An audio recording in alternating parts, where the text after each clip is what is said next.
So ఇవి పక్కన పెడితే ఇక ఫైనల్ పాయింట్ ఏమిటంటే సిబిఎస్ఈలో సమూలంగా ఎగ్జామినేషన్ స్ట్రాటజీని, ఎగ్జామినేషన్ ప్యాటర్న్ని సమూలంగా మారుస్తూ ఉన్నారు. మరి ఈ మార్పులు ఏమిటి? ఈ మార్పులకు తగ్గట్టుగా పిల్లల్ని ఏ విధంగా రెడీ చేయాలి? వీటిలో మార్పు ఏమిటి అంటే కాంపిటెన్సీ బేస్డ్ క్వశ్చన్స్ 50%కి పెంచుతూ పోయారు.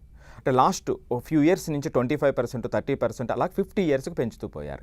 ఈ ఏడాది అంటే 26లో కూడా 26లో జరిగినటువంటి ఎగ్జామ్లో కూడా 50% పెంచడంతో మ్యాథ్స్ విషయంలో చాలా కాంట్రవర్సీ రావడం జరిగింది. మరి ఈ కాంపిటెన్సీ బేస్డ్ క్వశ్చన్స్ ప్రిపరేషన్ అనేటువంటిది ముందు రోజు నుంచి కూడా పిల్లల్ని రెడీ చేయకపోతే పర్టికులర్లీ మ్యాథ్స్ అండ్ సైన్స్ విషయంలో ఇబ్బంది పడతారు. చాలామందికి ఇంటెలిజెన్స్ ఉంటుంది. వాళ్ళు లాంగ్వేజెస్ కానీ సోషల్ సైన్సెస్ కానీ ఇలాంటి సబ్జెక్ట్స్ చాలా ఈజీగా వాళ్ళు ప్రిపేర్ అయ్యి ఒక 1-2 మంత్స్లోనే వాళ్ళు సొంతంగా చదువుకుని రాసేటువంటి ఇంటెలిజెన్స్ ఉన్నటువంటి పిల్లలు కూడా చాలామంది ఉంటారు. కానీ వాళ్ళకు కూడా ఈ కాంపిటెన్సీ బేస్డ్ క్వశ్చన్స్ మొదటి రోజు నుంచి కూడా ఆ ఓరియంటేషన్తో వాళ్ళకి కోచింగ్ ఇవ్వకపోతే వాళ్ళు వాటిని ఆన్సర్ చేయలేకపోతారు. అంటే 50% ఆఫ్ ద క్వశ్చన్స్ వాళ్ళకి కష్టమవుతుంది. సో దీనివల్ల ఉపయోగం ఏమిటి?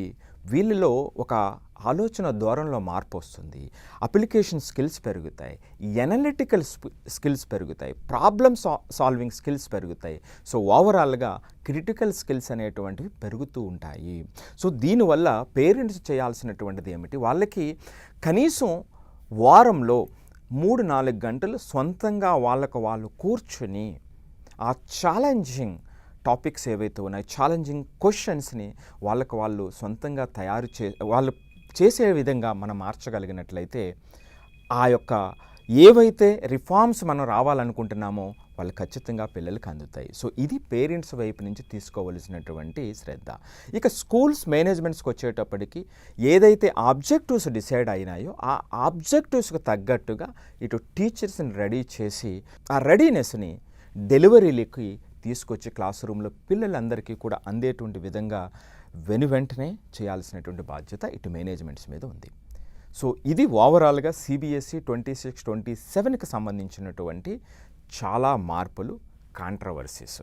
సో ఇక్కడ ఇదంతా విన్న తర్వాత మనందరికీ కూడా చాలా ముఖ్యంగా పర్టికులర్గా 9th 10thలో ఉన్నటువంటి పిల్లల విషయంలో అందరికీ కూడా ప్రతి పేరెంట్కి కూడా ఒక శ్రద్ధ ఉంటుంది.